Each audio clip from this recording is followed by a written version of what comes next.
I wanted to play the game. Right. You know, I wanted to like do the challenges, do the art, and not spend a bunch of time with that, you know? And so, and Morgan and I get along great. I really love her, and we have actually gotten much closer since All Stars. But yeah, I was basically just like, I won. I'm gonna curate the show I want to be on a little bit. Yeah. You know? Mm-hmm. I mean, and you kept winning. You won 5 out of the 6 challenges. Now, we get to the point, the moment. Yes. Where you decided that you were going to send yourself home. Now, it was the gag of all gags. Am I right about that, everyone? The gag of the season. Yes, I am. Cheers. Cheers to your gagging them all. Thank you. So let's really go there. You haven't really talked about this, and I just want to know I want to know everything. Yeah. So you're there.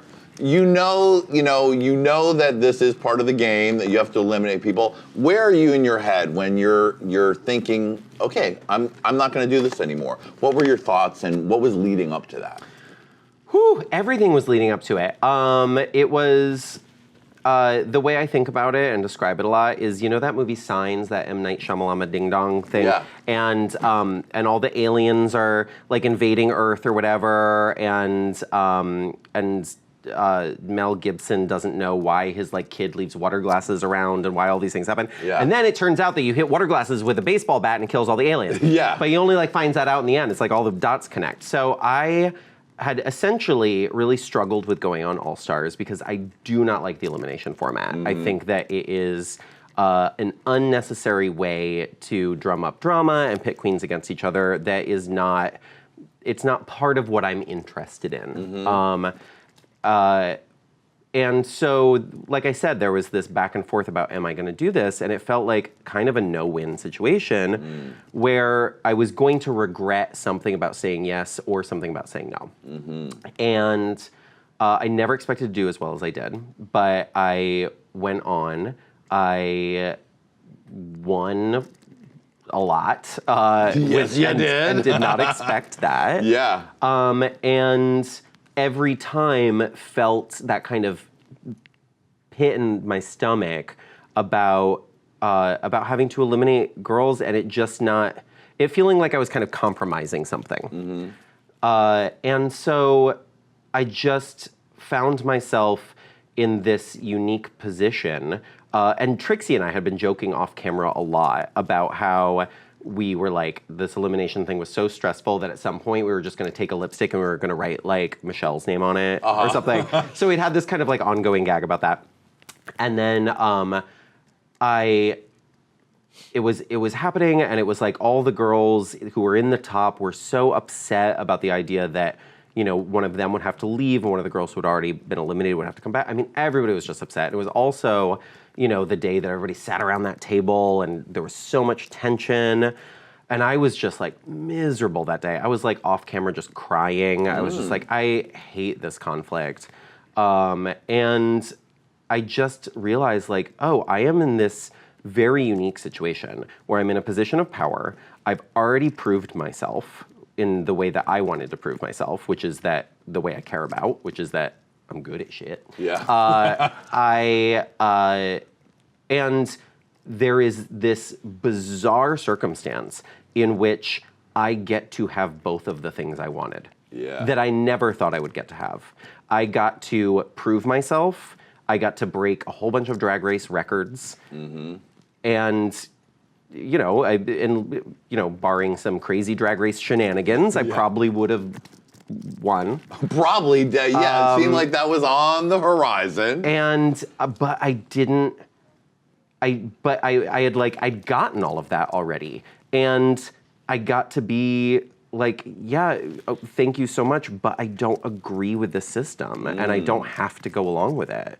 And so it was kind of this thing where all the things just added up to me being in the position to do that, and it was a very quick decision. But the final piece, the final glass of water that you hit with a baseball bat, is that I remembered from episode 2 that Thorgy Thor paints her fingernails with whiteout. Now, there's no whiteout in the workroom, but they'd brought all the girls back. And so I knew that there was whiteout in the workroom. And I went and I found Thorgy and I said, girl, is that whiteout still in your bag? And she was like, what do you need it for? And I was like, don't worry about it. Ooh, bitch. But it all just came together. It was like if she had not been in that room, it couldn't have happened. It was just all these things came together. And honestly, I feel like it's one of the strongest decisions I've ever made. And you know, I went in there and did well from making bold choices and taking risks. And I think that risk paid off as well, so. Yeah. So you're there. You've secretly done the whiteout. Yeah. Now, where did you hide to write your own name on the lipstick? you can't hide because you know you're doing all that hand acting in front of the lipstick box. And they direct you for so long. They're like, now drum your nails to the right. Okay, now drum your nails to the left. Now take dictation. So they're filming all that, and I had snuck the Sharpie and the whiteout into my bra, like just while I was changing for the lip sync. Yes. And so, you know, there's like 10 hours of this, and then you have to, you know, like, okay, decide which one you're doing. And then you like pick the lipstick. And then I picked it up, and I just, as quickly as, it was still on camera, but I, as quickly as humanly possible, pulled the thing out, scribbled it out, and wrote the name, which was so sloppy, right? It was like, you could barely read DeLa, but I was doing it as fast as possible, because I was like, you know, if I pause on this, somebody might stop me. Yeah. But if I just can do this quickly before anybody can pull the plug, then it's just what's happening. How much time was from that to when you were on the runway to reveal? Oh my God, years. Because there could have been some PA who was like, seems like she's just written her own name on the lipstick. Well, the thing is, I mean, it's on camera. Like, people knew somewhere. Like, I have no idea how production works. Like, I don't pretend to understand the behind the scenes. But, you know, there's a cameraman who's as far from me as you were, who's looking at it, and there's a director in the room, and so they saw, and so somewhere somebodies were deciding what to do about it. Interesting. I genuinely believe that none of the judges knew. I don't think Ru knew. Right. I think her reaction was genuine. But yeah, I think it was kind of a thing where this is such a great TV moment. I kind of know they won't stop me. Yeah. I know they'll let it happen because it's the gag of the season. It's the gag of the century. And then, so you do it, you reveal, jaws drop, faces Oh, it was crack. like PAs started running out from behind curtains. There were people on radios. It was so crazy. And I was really focused looking at Ru and trying to kind of like respectfully tell her, like really be like, thank you so much. Like, you've been like an icon to me and a light in the dark when I didn't know there was anyone like me out there. You've given me 2 incredible opportunities. I hope you don't see this as a sign of disrespect. This is really just like, this is the decision I have to make for me. And I was so focused on making sure that she heard me, because it was really important to me that she didn't feel like what I was doing was some sort of like an F you know? And so I was so focused on that, but it was actually a lot of the other girls afterwards who were like, told me about the chaos that was happening around me, and I was just like, gotta tell Ru. Yeah. Right. So you get home from that, and did you just finally sit in your own living room and be like, fuck, I just left All Stars and I might have won? Oh, I wish. Instead, I was locked in a hotel room for another week because we had to go and vote at the final thing, that terrible thing. Oh, right. Yeah, no, so it was this huge moment of relief, right? I'm like, wow, I did it. I feel so good about this decision. And then they're like, okay, cool. Well, we're not sending you home. You're gonna go and sit in a hotel room by yourself for a week and think about what you've done. And then we'll bring you back and we'll force you to do the thing you left so you wouldn't have to do. Right, oh God. So that was great. Yeah, once I got home after all of that, there was certainly like, it was the same as season 6. I was like, I have no idea how any of this is gonna be edited, be aired, how it'll come off, what I even seemed like, how people will respond. And like season 6, it was like a huge relief where I saw it air and I was like, yeah, I really stand by this. And then suddenly you levitated, a cross appeared behind you, and the heavens sang, and you became true. I hid out in a cave for a few days. Cheers. It was fun. You know, people talk a lot about it being sort of like, oh, she's so selfless, or like, no, she's not selfless. And I'm like, no, I'm not selfless. This is for multiple reasons, you know? And the main reason is that I want to live life and play by my rules, and, you know, and so that's not selfless. It was like, I don't want to participate in this part. That's about me. Bye. That's very bold, my dear. Very bold. So you became BenDeLaCreme. Everyone there was all the drama, all the attention, and then you could really just write your own ticket from there. Who needs the $100,000 when I'm sure in bookings that came pretty much the same way? Yeah, you know, it all comes out in the wash. There's so much emphasis on the structure of the show and like who wins and how important that is. And it is important. It's very important to some people, and I'm certainly not going to discredit the importance of that to the people who want it, you know? But there's a lot of ways to be successful after Drag Race, and that's one of them. But you also have to put in the work whether you get the crown or not, you know? I mean, Trixie's the best example of that pre-All-Stars. Totally. You know? Alaska, after her initial season, it's like, you know, I mean, Shangela too is just like somebody who is like, I mean, everybody's like, oh, poor Shangela. Like, you know, of course, I'm sure she's sad she didn't get the crown because I know she really wanted it. But Shangela's doing great, you guys. Yeah, she's not crying. She's too busy on her 188 city tour. Exactly.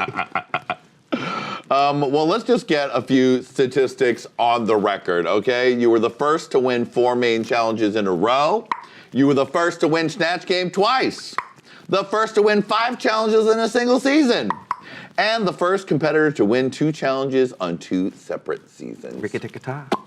Well, congratulations, sweetie. Thank you. I mean, talk about carving your own way through something that is quite precarious. Ooh, it's wild.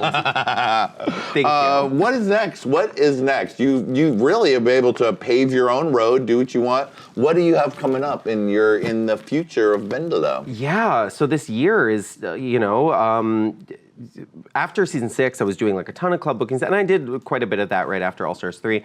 But now I'm really trying to focus on just like lasering in on the more theatrical stuff. So this year, I'm basically right after this, I'll be doing Haters Roast and some other kind of touring smaller gigs. But I basically am taking time off to write my next solo show, which I'll then premiere, and I'll be doing.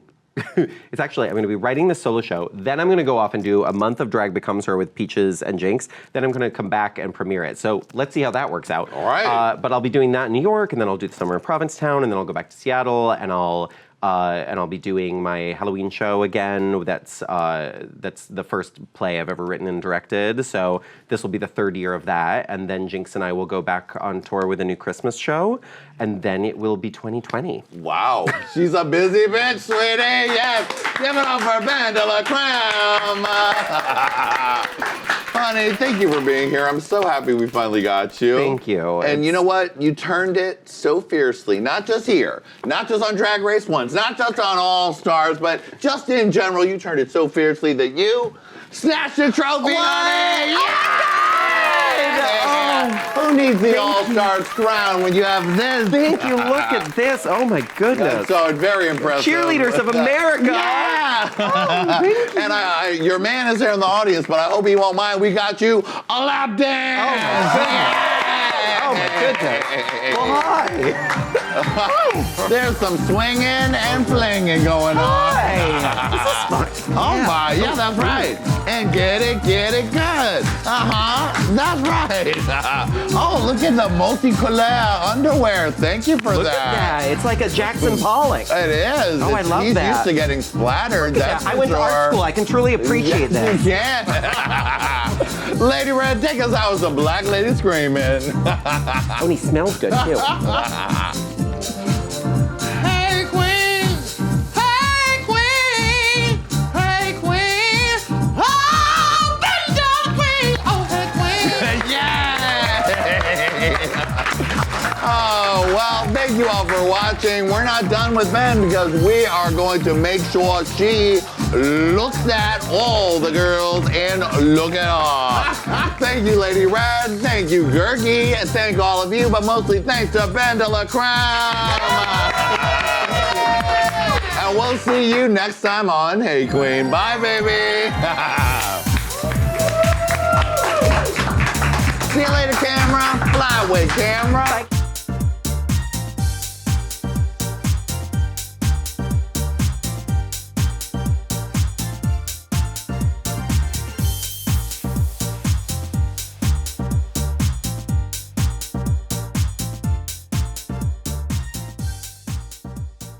Okay, Lady Red, we're rolling in 5, 4, 3. Hello, children. Are you ready for some cutting up and kikiing? Are you ready for a gay old time? Well, I hope you are. Because now it's time for Hey Qween, sorry. Shit. Hello, children. Are you ready for some cutting up and kikiing? Are you ready for a gay old time? Well, I hope you are. Because now it's time for Hey Qween Season 7 premiere with your host, Jonny. Sorry. Hello, children. Are you ready for some cutting up and kikiing? Are you ready for a gay old time? Well, I hope you are, because now it's time for Hey Qween 7... Seashells by the seashore. Okay. Hello, children. Are you ready for some cutting up... Yeah. Well, I know now what I want to put at the end of the show. We got a blue. Sorry.